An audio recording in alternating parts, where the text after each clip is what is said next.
hopefully you've had a good week and everything's been going well for you. Indeed. And, summer's here. It's definitely here in Texas. I had a funny experience with that. A couple of weeks ago, I came home from a workout and Audra had left me a note that said, went to jog around the neighborhood and the time. And I looked and it was like 15, 20 minutes before. Sure. I'm like, I bet I could catch up with her. Cause I really thought, it would be fun to go walk with her, but it's so damn hot here. I was yeah. And everybody's like, I'll do it at night. No, you won't. Cause it get below 80, 88 until, late. Midnight. Yeah. It really doesn't cool that down that much. The people that are on the coast sometimes think, it was 90, but it's, 65 at night. Well, it was 105 and it's 90.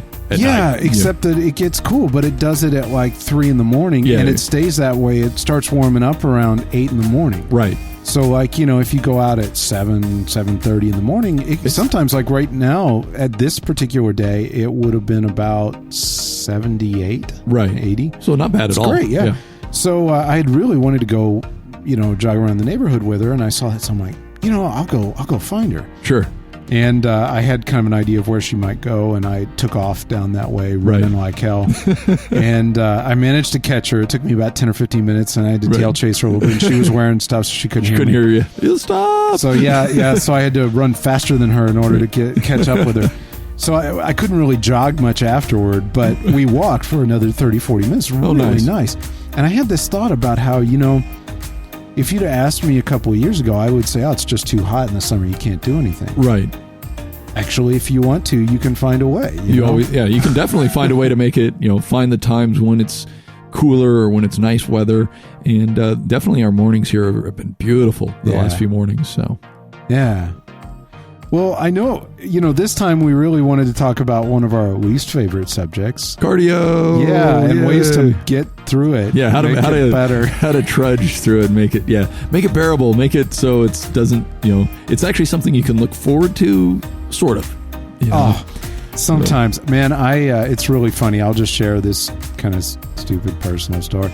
Of course, because I thought, I can get away without some cardio. In fact, I'm lifting heavy and I'm doing straight. I just cut the cardio back up. I don't need as much. And by less, I mean like I did a day of it, and maybe one other little 20-minute session in the course of a week when I was lifting 4 other days. Sure.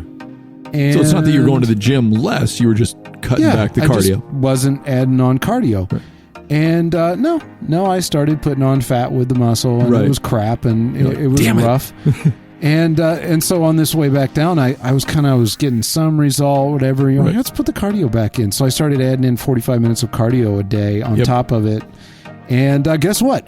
Right Boom. On course. Right. Apparently, I don't get to skip the cardio. Apparently not. Your body says, you're not doing cardio means we need to add body fat. Let's put that back on. You're like, no. If we could change somewhere in the DNA to say that's not necessary anymore, but unfortunately, that's what your body likes. Your body apparently likes cardio, although your mind maybe not as so much. Yeah. But how to distract yourself? Man, we've all got our tricks, right? Oh yeah. I mean, I figured it out, and it's funny. Like on a normal week, this is just an average week. Let's see, that would be 3, 4, 5. I do between 5 and 6 hours a week of cardio a week. Sure, right, and that's that's not a lot, right.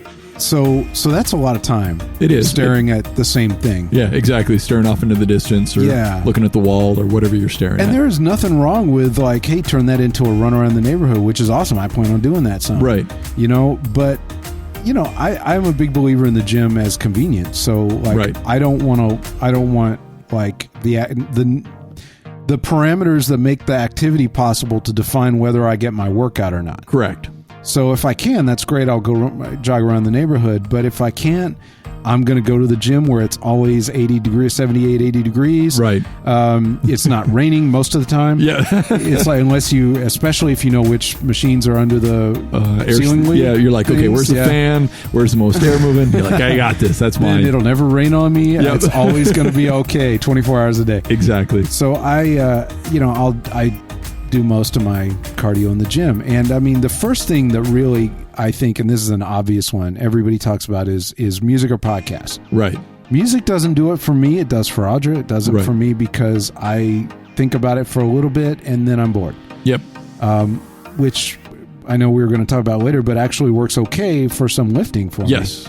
But for cardio, I need to be more engaged. For me, it was video.